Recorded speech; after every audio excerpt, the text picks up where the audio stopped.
Coach Ness really on the ears of his players. Most probably our youngest audience today. But the cutest, I might say. So cute.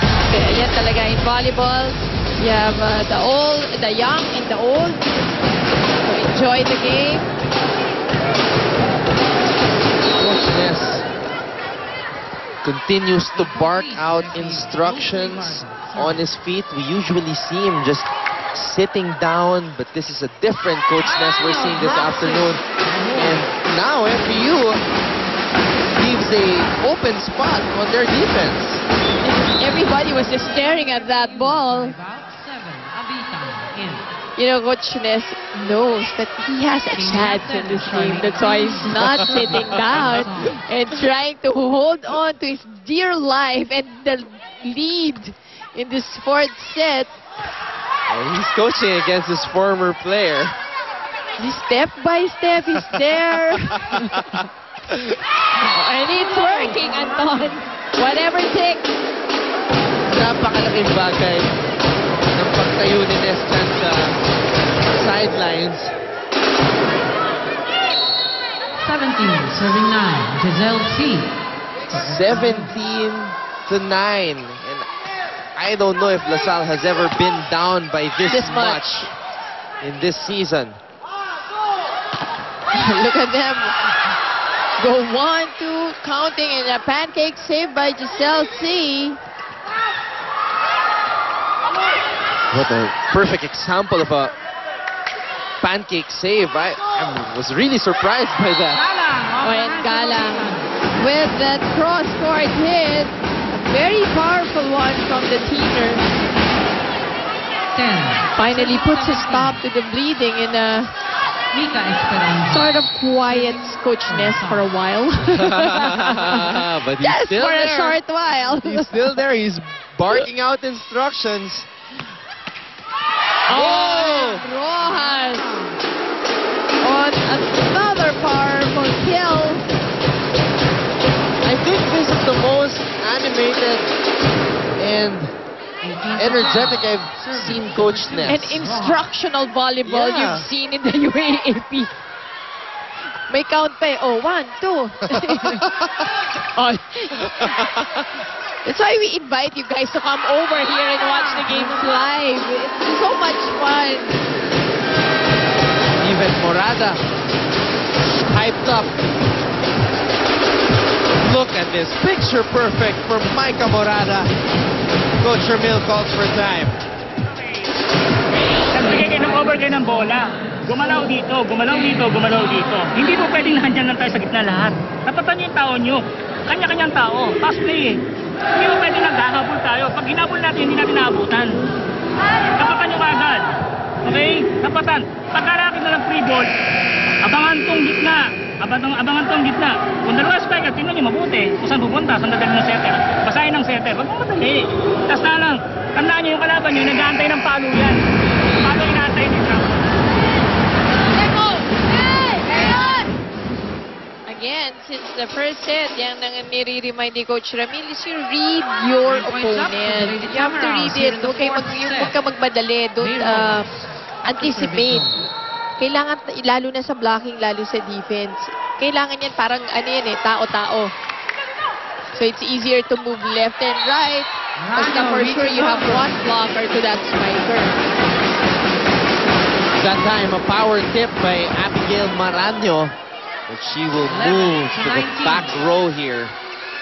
Abby Marano for the serve. Oh, poor first ball. Let's see how FEU will deal with this one. Morada on the back row hit.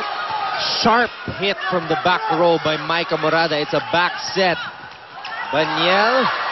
And LaSalle will try to save this one. It's a free ball for FEU. Giselle C. to Eulalio, just pushing it off that double block. And Coach Ness. You can hear him say ulit. So same play. And tuloy. Combination. And this time it works. Center attack.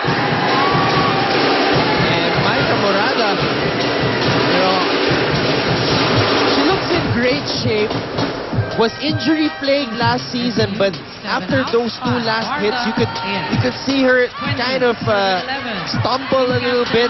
Maybe fatigue could be setting in on Micah. We're not sure, but she's gonna need to stay fresh somehow if FEU wants to go into a 5th set and force a deciding set against LaSalle. That's right, and they would also need those points from the spark plugs that we were talking about, like Paniel, when she overcooks that one. Slowly, FEU is discovering new players that can contribute Serving 20. to their cause, and one of them, Baniel, Mary Rose Baniel, showing her potential here this afternoon. And smart play coming from the veteran Chakru, swiping that block. Lady Spikers inching Vargas closer. wasn't able to react. Mika Esperanza to the serve. And now on the other side, it's Coach Mills' turn to stand up. Sabi niya, parang nag-work ni Coach Ness. Ako na nga rin. Probably rolled his eyes to the other side and realized that Coach Ness has been standing there the past 2 sets. Pero umupo na din ulit. Nahiya sa akin. Lock mo ako eh. But Reyes again, those long arms. Even if it was a missed hit, Reyes still able to put that ball across and get the point. Michelle Gumabon Of serving. course, much to the dismay of Coach Ness, it was a high ball going FEU's way. FEU trying to close this set number 4 out. Morada from the back row. Cha Cruz. FEU able to save it. Esperanza goes back to Cha. Morada pops it up. A joust at the top. Vargas gives a free ball to LaSalle. Esperanza doing the unexpected. It works again for Esperanza. When you don't do it so often, it will work. That's when you can surprise your opponent. Let's listen in on the side of Coach Ness. Konti-konti lang, ha? Okay. So, ayan na naman tayo. 21-15. Kaninang first set, ganyan yan. Okay? So, huwag natin pressurein. Unti-unti. Huwag nyo pressurein yung sarili nyo. So, ang kailangan natin, dahan-dahan. Maipatay muna natin ng bola tayo ang atake. Ha? Diskartehan mo lang. Okay, receive natin ng mayas.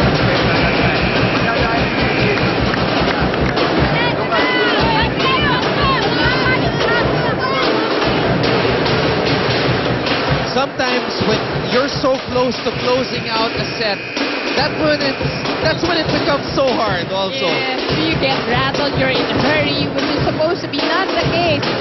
Dapat ang in a hurry nga is your opponent. But again, it's the mindset. So Coach Ness called the timeout just to lighten things out. Serving. Let's see if it's a good timeout for Coach Ness. So far, his timeouts have been working, especially in that last set. Lalio going for a power tip. She knew that there wasn't anyone to her right on the other side, but poor execution on Eulalio. Gumabon. There's Michelle Gumabao again.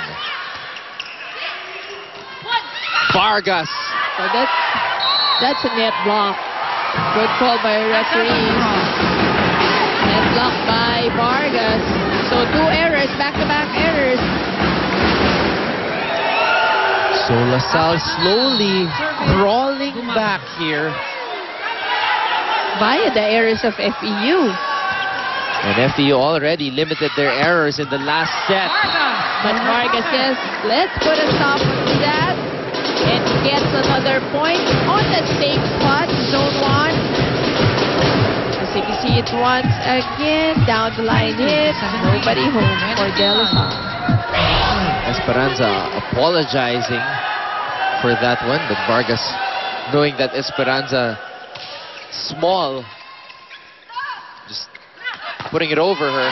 Excellent set coming from Esperanza, and Cha Cruz making sure she took that one. Take a look at this set.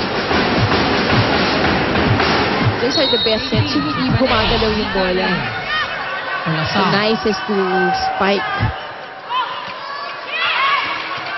What type of effect does it have when the ball is spinning like that time? Well, especially this new ball, when it spins, you have that, di ba parang mayroon siyang effect to the eye because nakakagulo siya eh. Pero when it's not spinning, parang ang sarap niyang paluin yung slow. You know that it's perfect, it's slow, and just enough lift.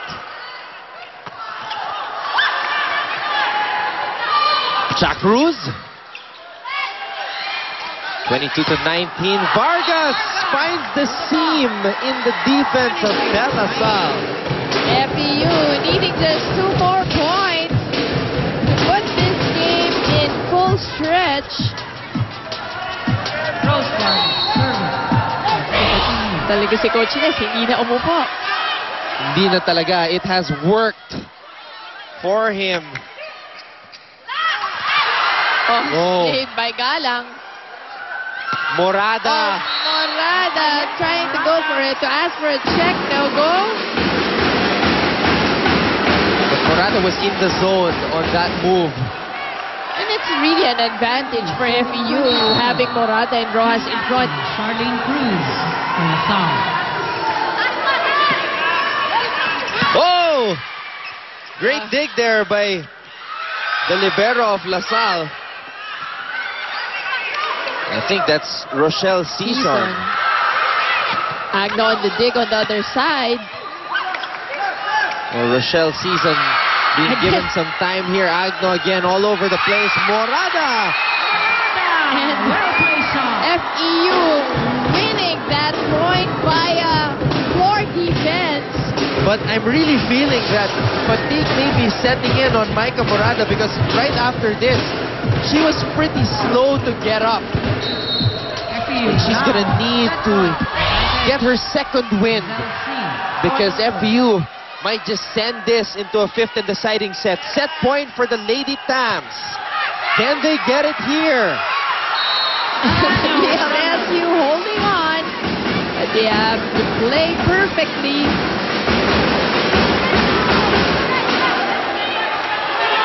Esperanza to serve for the Lady Archers.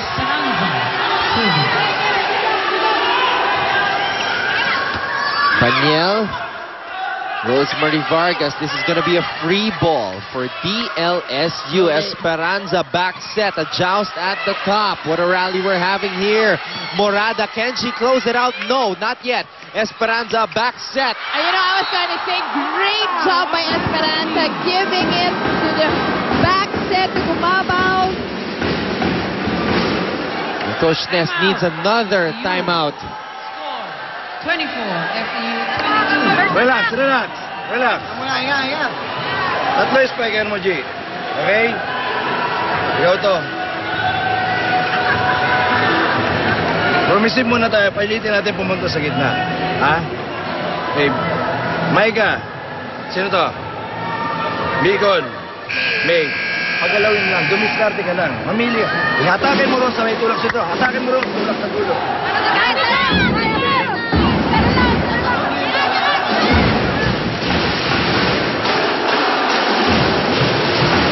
Now Coach Ness drawing up that all-important and much-needed play for FEU. Let's see if they can execute it to perfection here to take this set number 4. And he has a lot of choices. Full front line for FEU, but the blocking of DLSU worked efficiently on that last play.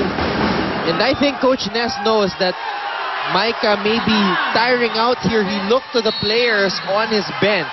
And it's really up to Giselle C now. It's really up to her. Oh, but not up to her. It was up to Esperanza on that error on the serve as she gives it freely to FEU. Now that was a shocker. FEU forces a set number 5 via that De La Salle error. Don't go away. We are going to a 5th and deciding set. This is the UAAP.